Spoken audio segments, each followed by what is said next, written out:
प्रत्येक महाराष्ट्राच्या मातृभाषेलाही मनापासून स्वीकारावे। मराठी सन्मान म्हणजे महाराष्ट्राच्या संस्कृतीचा, इतिहासाचा आणि इथल्या जनतेच्या भावनांचा सन्मान होय। अध्यक्ष महोदय, महाराष्ट्र ही संतांची, समाज सुधारकांची, छत्रपती शिवाजी महाराजांच्या विचारांची आणि मराठी संस्कृतीची भूमी आहे। या भूमीत रोजगारासाठी देशाच्या कानाकोपऱ्यातून येणाऱ्या प्रत्येक नागरिकाचे आम्ही मनापासून स्वागत करतो। महाराष्ट्राने नेहमीच सर्वांना आपले मानले, मात्र या राज्यात सेवा देताना येथील जनतेशी संवाद साधण्या इतपत व्यावहारिक मराठी भाषा येणे ही केवळ कायदेशीर अट नसून सामाजिक जबाबदारी देखील आहे। याच भावनेतून महाराष्ट्र शासनाच्या परिवहन विभागाने व्यावसायिक प्रवासी वाहन चालवणाऱ्या चालकांसाठी व्यावहारिक मराठी भाषेचे ज्ञान अनिवार्य करण्याचा निर्णय घेतला असून महाराष्ट्र मोटर वाहन नियम 1989 मधील नियम 4, नियम 22, नियम 78 आणि नियम 85 या नियमांमध्ये आवश्यक बदल करून 16 ऑगस्ट पासून त्याची प्रभावी अंमलबजावणी करण्यात येणार आहे। त्याबाबतची अधिसूचना आज दिनांक 8 जुलै 2026 रोजी प्रसिद्ध केली जाईल।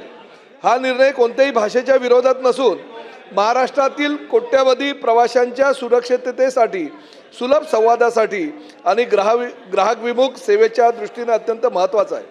प्रवासी आणि चालक यांच्यातील संवाद स्पष्ट असेल तर गैरसमज टाळतील, आपत्कालीन परिस्थितीत तातडीने मदत मिळेल आणि सेवा अधिक विश्वासार्ह बनेल।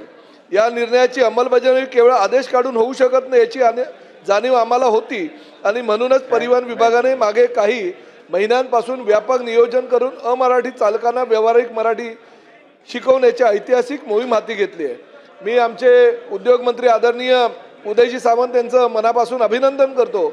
मराठी भाषा विभागाच्या वतीनं कोकण मराठी साहित्य परिषद आणि मुंबई मराठी साहित्य संघ यासारख्या मराठी भाषेच्या प्रतिष्ठित संस्थांचे सहकार्य घेण्यात आले।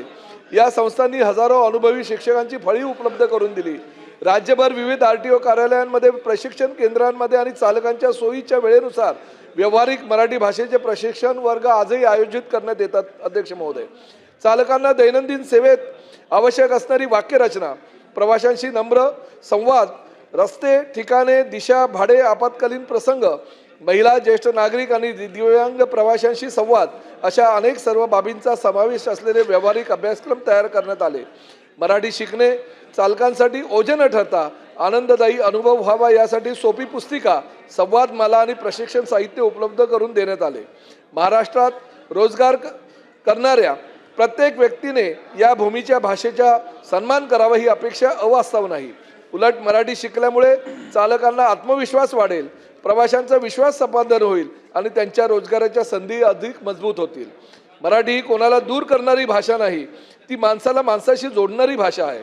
कुठे जायचं, भाडे किती, काळजी करू नका, मी मदत करतो अशी काही प्रेमळ मराठी वाक्य अनेकदा प्रवाशांच्या मनात आपुलकी निर्माण करतात। हीच आपुलकी महाराष्ट्राची खरी ओळख आहे आणि त्यामुळे 16 ऑगस्ट पासून लागू होणारा हा नियम केवळ कायद्याची अंमलबजावणी नसून महाराष्ट्राच्या भाषिक स्वाभिमानाचा, प्रवासी सुरक्षेचा आणि सेवेतील गुणवत्तेचा नवा अध्याय ठरेल। शासनाकडून आवश्यक ते सर्व सहकार्य, प्रशिक्षण आणि मार्गदर्शन उपलब्ध करून दिलेले आहे। महाराष्ट्रात येणाऱ्या प्रत्येकाने आपल्या मातृभाषेचा अभिमान बाळगावा, प्रत्येक महाराष्ट्राच्या मातृभाषेलाही मनापासून स्वीकारावे। मराठी सन्मान म्हणजे महाराष्ट्राच्या संस्कृतीचा, इतिहासाचा आणि इथल्या जनतेच्या भावनांचा सन्मान होय। आणि या ऐतिहासिक उपक्रमात सर्व व्यावसायिक चालक, वाहन चालक, परिवहन संघटना आणि नागरिकांनी सकारात्मक सहभाग नोंदवून महाराष्ट्राला अधिक सुसंवादी, सुरक्षित आणि मराठीमय बनवण्यासाठी सहकार्य करावे असे मी आवाहन करतो। या निमित्तानं सुरेश भटांची एक कविता सादर करावीशी वाटते। लाभले आमास भाग्य, बोलतो मराठी, जाहलो खरेच धन्य, ऐकतो मराठी, धर्म पंथ जात एक, जाणतो मराठी, एवढ्या जगात माय मानतो मराठी। धन्यवाद अध्यक्ष महोदय।